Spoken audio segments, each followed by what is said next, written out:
বিসমিল্লাহির রহমানির রহিম। সুপ্রিয় শিক্ষার্থী বন্ধুগণ, আসসালামু আলাইকুম।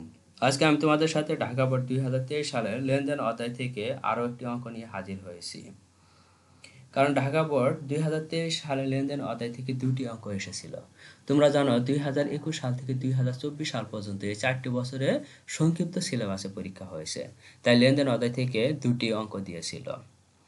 এবার 2025 সালে কিন্তু ফুল সিলেবাসে পরীক্ষা হবে, তাই লেনদেন অধ্যায় থেকে দুটি অঙ্ক আসার কোনো সম্ভাবনাই নেই, তবে একটি অঙ্ক শিওর আসবে। গত ক্লাসে তোমাদের ঢাকা বোর্ড 2023 সালের 3 নম্বর সৃজনশীল প্রশ্ন নিয়ে আলোচনা করেছি। 3 নম্বর সৃজনশীল প্রশ্নটা কিন্তু লেনদেন অধ্যায় থেকে এসেছিল। আজকে আমি তোমাদের সাথে সৃজনশীল প্রশ্নের 11 নম্বর প্রশ্ন নিয়ে আলোচনা করব। এটার দেখো, প্রথমে বলছে জনাব পলাশের ব্যবসায় 2022 সালের জানুয়ারি মাসের কতিপয় লেনদেন নিম্নরূপ। দেখো 2022 সালের জানুয়ারির 1 তারিখে বলছে ব্যবসায় 1 লক্ষ টাকা বিনিয়োগ করা হলো। 2 তারিখে বলছে ধারে আসবাবপত্র ক্রয় 20,000 টাকা। 10 তারিখে 15,000 টাকা বেতনে একজন ম্যানেজার নিয়োগ করা হয়েছে। 15 তারিখে বলছে নিলয়ের নিকট চেকে বিক্রয় 20,000 টাকা। 20 তারিখে 10,000 টাকা দিয়ে একটি ডেলিভারি ভ্যান ক্রয়ের সিদ্ধান্ত গ্রহণ করা হয়েছে। 27 তারিখে মালিক কর্তৃক পণ্য উত্তোলন 2,000 টাকা। দেখো এখন তোমার প্রশ্নে কি চেয়েছে। ক নম্বর প্রশ্নে চেয়েছে লেনদেন নয় এমন ঘটনাসমূহের মোট পরিমাণ নির্ণয় করো। তাহলে যেগুলো লেনদেন নয়, অর্থাৎ তোমার নগদ টাকার আদান প্রদান হয়নি, সেগুলোর পরিমাণ নির্ণয় করতে বলছে। খ নম্বর বলছে উপযুক্ত লেনদেনগুলো হিসাব সমীকরণ পদ্ধতিতে কারণ সহ ব্যাখ্যা করো। তাহলে যেগুলো লেনদেন সেগুলো সমীকরণ পদ্ধতিতে কারণ সহ ব্যাখ্যা করতে বলছে। আর গ নম্বর বলছে উপযুক্ত লেনদেনগুলো দ্বারা বিবরণী ছকে হিসাব সমীকরণের প্রভাব দেখাও। এটা প্রভাব দেখাইতে বলছে, অর্থাৎ এ সমান এল প্লাস ওই, এই সমীকরণে এটা দেখাইতে হবে। দেখো ক নাম্বার লেনদেন নয় এমন ঘটনা কোনগুলো হতে পারে। জানুয়ারি 10 তারিখে বলছে 15,000 টাকা বেতনে একজন ম্যানেজার নিয়োগ করা হলো। তাহলে 15,000 টাকা বেতন দিয়ে একজন ম্যানেজার নিয়োগ করা হয়েছে, এর বিনিময়ে কিন্তু তোমার নগদ টাকা চলে যায়নি, কেবল নিয়োগ করা হয়েছে, তাই এটা লেনদেন নয় এর মধ্যে আসবে। এরপর 20 তারিখে বলছে 10,000 টাকা দিয়ে একটি ডেলিভারি ভ্যান ক্রয়ের সিদ্ধান্ত গ্রহণ করা হলো। কেবল ক্রয়ের সিদ্ধান্ত গ্রহণ করা হয়েছে, এখনো ক্রয় করা হয়নি, তাই এটারও নগদ টাকার কোনো আদান প্রদান হয়নি। তাহলে লেনদেন নয় ক নম্বরে এই দুইটাই আসবে। দেখো প্রথমে তারিখ বিবরণ টাকা টাকা টাকার ঘর দুইটা হবে। তাহলে জানুয়ারি 10 তারিখে একজন ম্যানেজার নিয়োগ করা হলো 15,000 টাকা, আর 20 তারিখে একটি ডেলিভারি ভ্যান ক্রয়ের সিদ্ধান্ত নেওয়া হলো 10,000 টাকা। তাহলে 15 আর 10 মিলে হচ্ছে 25,000 টাকা। এটাই এই 25,000 টাকায় ক নম্বরের অ্যান্সার। খ নম্বর বলছে উপযুক্ত লেনদেনগুলো সমীকরণ পদ্ধতিতে কারণ সহ ব্যাখ্যা করো। তাহলে এটা ছক হবে, প্রথমে তারিখ, তারপর লেনদেন কিনা, আর তৃতীয় নম্বর ঘর হবে কারণ সহ ব্যাখ্যা। দেখো প্রথমে তারিখ, লেনদেন কিনা, কারণ সহ ব্যাখ্যা। তোমার এটা সমাধান করার জন্য তোমার কিন্তু অবশ্যই জাবেদা জানতে হবে। জাবেদা না জানলে কিন্তু এটা সমাধান করা সম্ভব নয়। দেখো 1 তারিখে কি বলছে, ব্যবসায় 1 লক্ষ টাকা বিনিয়োগ করা হলো। তাহলে এটা জাবেদা কি হবে, নগদান হিসাব ডেবিট, মূলধন হিসাব ক্রেডিট।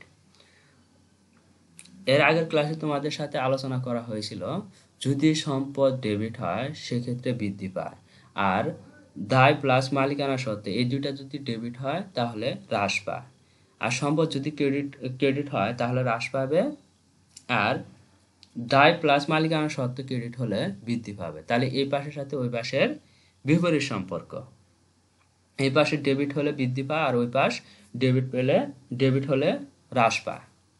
তাহলে এখানে দেখো নগদান হিসাব ডেবিট, মূলধন হিসাব ক্রেডিট। নগদ অবশ্যই সম্পদ, তাহলে সম্পদ বৃদ্ধি পেয়েছে, মূলধন কার মধ্যে যাবে, মালিকানা সত্ত্বের মধ্যে, তাহলে মালিকানা সত্ত্ব বৃদ্ধি পেয়েছে। দেখো জানুয়ারি 1 তারিখ লেনদেন, এটা এ সমান এল প্লাস ই হিসাব সমীকরণ সম্পদ ও মালিকানা শর্ত উভয় উপাদান বৃদ্ধি পেয়েছে। এরপর আসো 2 তারিখে বলছে ধারে আসবাবপত্র ক্রয় করা হলো 20,000 টাকা দিয়ে। তাহলে এটা জাবেদা কি হবে, আসবাবপত্র হিসাব ডেবিট, পাওনাদার হিসাব ক্রেডিট।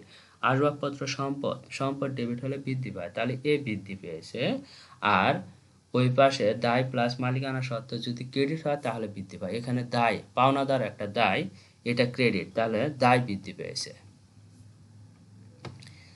তাহলে এটা কি লিখবো, এ সমান এল প্লাস ই হিসাব সমীকরণে সম্পদ ও দায় উভয় উপাদানই বৃদ্ধি পেয়েছে। এরপর দেখো 10 তারিখে বলছে 15,000 টাকা বেতনে একজন ম্যানেজার নিয়োগ করা হলো, এটা লেনদেন নয়, এটা তাহলে এর মধ্যে আসবে না। 15 তারিখে বলছে নিলয়ের নিকট চেকে বিক্রয় করা হলো 20,000 টাকা, তাহলে এটা যাবেটা কি হবে, চেকে যেহেতু বিক্রয় করছে তাহলে ব্যাংক হিসাব ডেবিট, বিক্রয় হিসাব ক্রেডিট। ব্যাংক হিসাব কি, সম্পদ হিসাব, তাহলে সম্পদ ডেবিট হলে বৃদ্ধি পায়, তাহলে এ বৃদ্ধি। আর বিক্রয় এটা মালিকানা সত্ত্বের সাথে, বিক্রয় হচ্ছে আয়, এটা মালিকানা সত্ত্বের সাথে যোগ হবে, তাহলে বিক্রয় হিসাব ক্রেডিট, তাহলে মালিকানা সত্ত্বে ইও বৃদ্ধি পাবে। দেখো এ সমান এল প্লাস ই হিসাব সমীকরণে সম্পদ ও মালিকানা সত্ত্ব উভয় উপাদানই বৃদ্ধি পেয়েছে। এরপর দেখো 20 তারিখে বলছে 10,000 টাকা দিয়ে একটি ডেলিভারি ভ্যান ক্রয়ের সিদ্ধান্ত গ্রহণ করা হয়েছে, এটা লেনদেন নয়, তাহলে এটা আসবে না।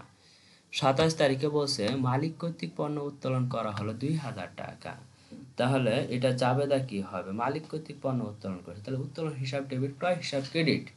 এটা একবার মালিকানা সত্ত্ব বৃদ্ধি পেয়েছে, আবার আরেকবার হ্রাস পেয়েছে। বলছিলাম কি দায় প্লাস মালিকানা শর্তে এই দুইটা যদি ডেবিট হয় সেক্ষেত্রে হ্রাস পায়, তাহলে এখানে উত্তোলন কি মালিকানা শর্ত, মালিকানা শর্ত থেকে বাদ যায়, এটা ডেবিট হয়েছে, তাহলে একবার এটা হ্রাস হবে। আবার ক্রয়,